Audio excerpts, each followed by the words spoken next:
What's going on, guys? Make this one short and sweet. I already know what we're going to talk about today, so I just got to find it real quick. And alright, got it. Y'all ready? Let's slam back these shots and let's get to it.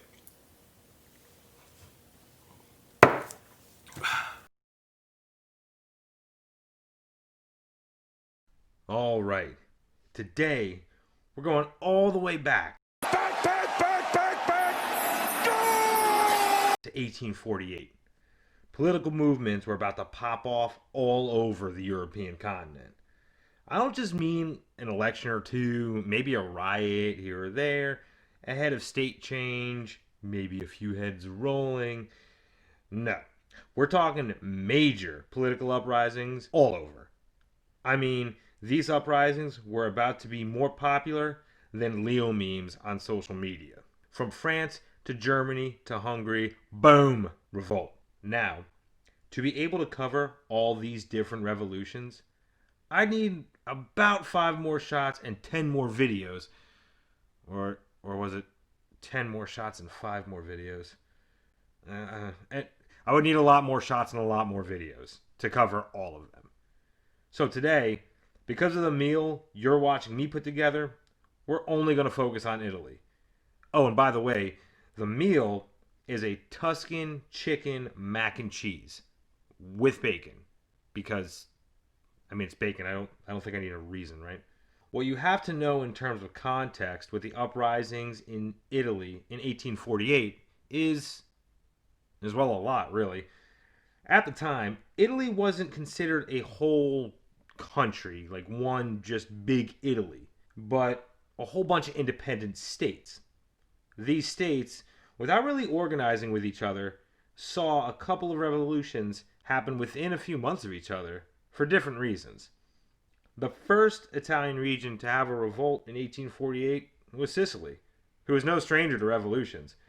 The island had changed allegiances many times throughout its history, having multiple rebellions since 1800. Remember, this is only 48 years later. The rebellion in 1848 was between the Kingdom of Sicily and the Kingdom of Two Sicilies. Wait, hold on. So is that 3 Sicilies? Is that like 2-on-1? Like a Sicily versus Sicily squared? Look, Italian history is crazy complicated, okay? So just trust me. I'm glossing over a lot of like the finite details here, okay? The goal of this rebellion was to end the control of Sicily by the Bourbon Kingdom. Bourbon Kingdom. The one with the double Sicilies. It was organized and happened pretty much all within the Sicilian city of Palermo from January to May 1848.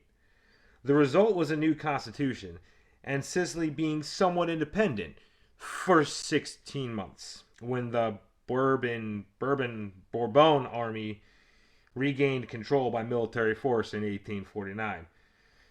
Because of the violent nature of the unrest and the fact that it was somewhat successful, it sparked other rebellions that occurred in Italy the same year. For even more context on these rebellions, gotta know a little geography. Austria is Italy's neighbor to the north. In the beginning part of the 1800s, the Austrian Empire exerted control over the Italian states in the northern region. Many Italian citizens dreamed of independence from Austria and some a united Italy under one flag. Austria, not willing to let that happen, leveled harsh taxes against these states, known collectively as the Lombardy region. It was here that the first instance of civil disobedience in the north occurred. How did they do this? How were they rebelling? Riots? Armed revolt? Do you hear the people sing? No, they stopped smoking cigars and playing the lottery. Very, very forward thinking and active. The act of rebelliousness was not doing things. However, not smoking cigars or playing the lottery did actually accomplish a few things. other than saving people from cancer and gambling debts. In Milan specifically, things were about to get spicy.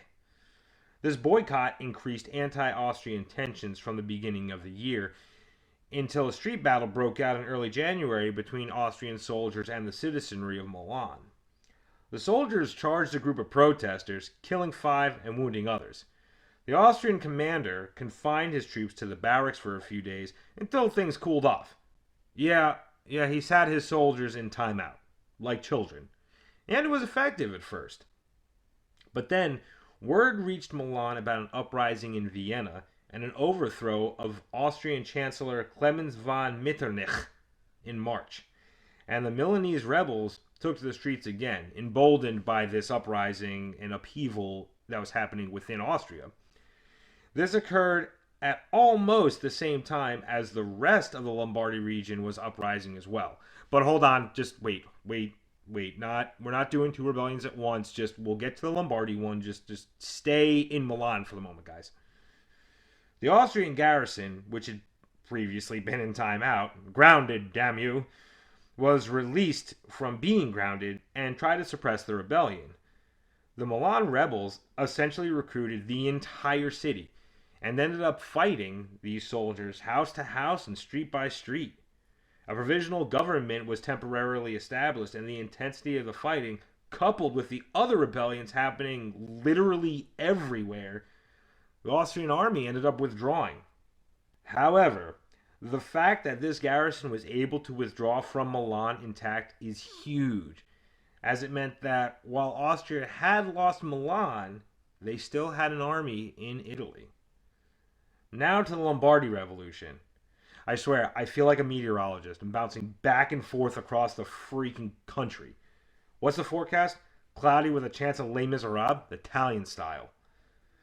Now, King Charles Albert ruled the Piedmont Sardinia region, and he was inspired by both Sicily and Milan. The Piedmont Sardinia region is kind of overlapping into the Lombardy region a little bit. It's, I think, a little bit more to like the northwest, but just again, bear with me, really complicated lines blurred type thing. Anyway, he saw their revolts and the immediate success. Very brief success, you Sicily. So he did what any sane, rational king would do. Old Chuck declared war on Austria. What the fuck, man? Really? Austria has a freaking empire. Why? You dumb fuck.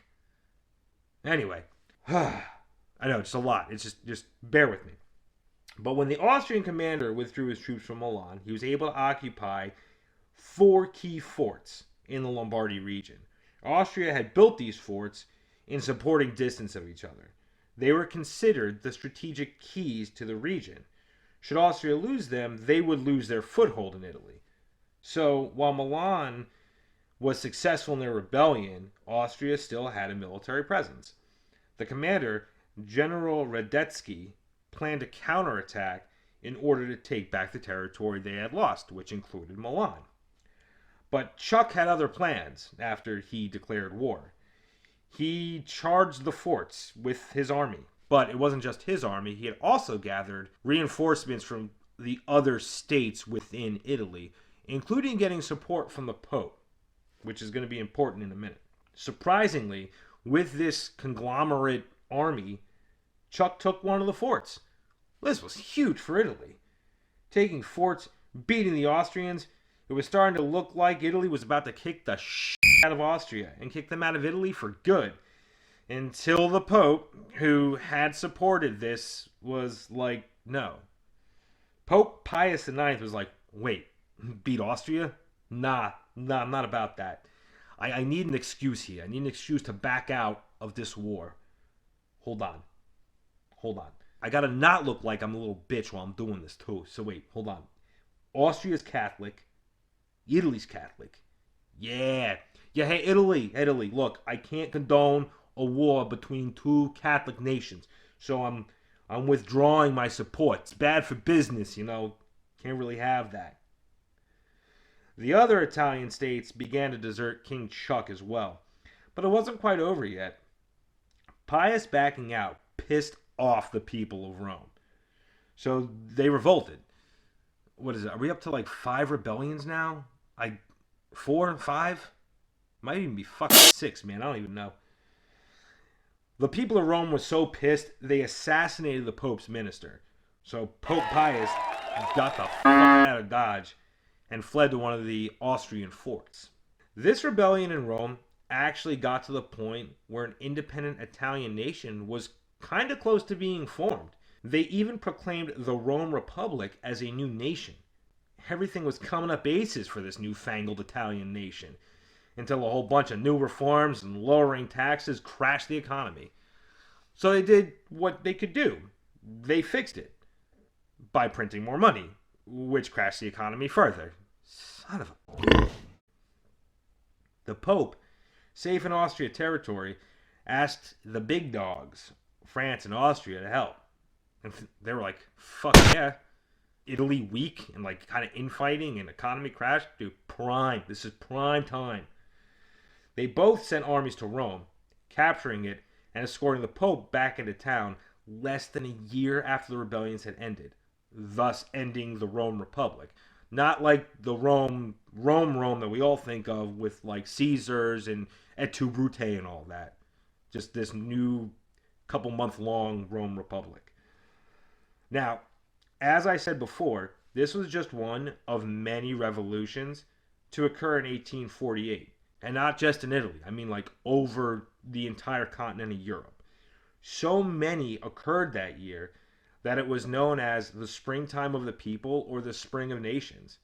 Unfortunately for Italy, they would not see a successful result from the freaking 20,000 revolts that they had in that one year.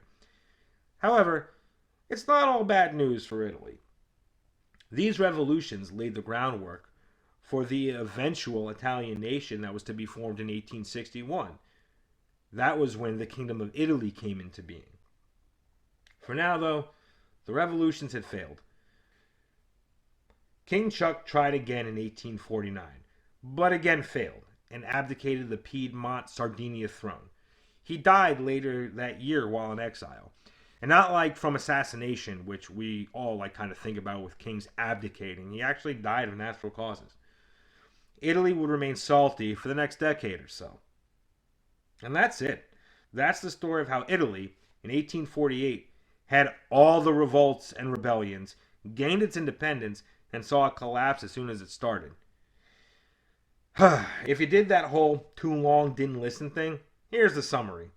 In 1848, the whole freaking world rebelled. All the rebellions. Every single freaking person rebelled. Italy did too. Banding together, beating the Austrians, chasing away the Pope, then crumbling their own economy and being taken over by France and Austria in less than a year. Woof. Thanks for listening, guys. As always, you guys rock. Be legendary, stay feisty, keep cooking.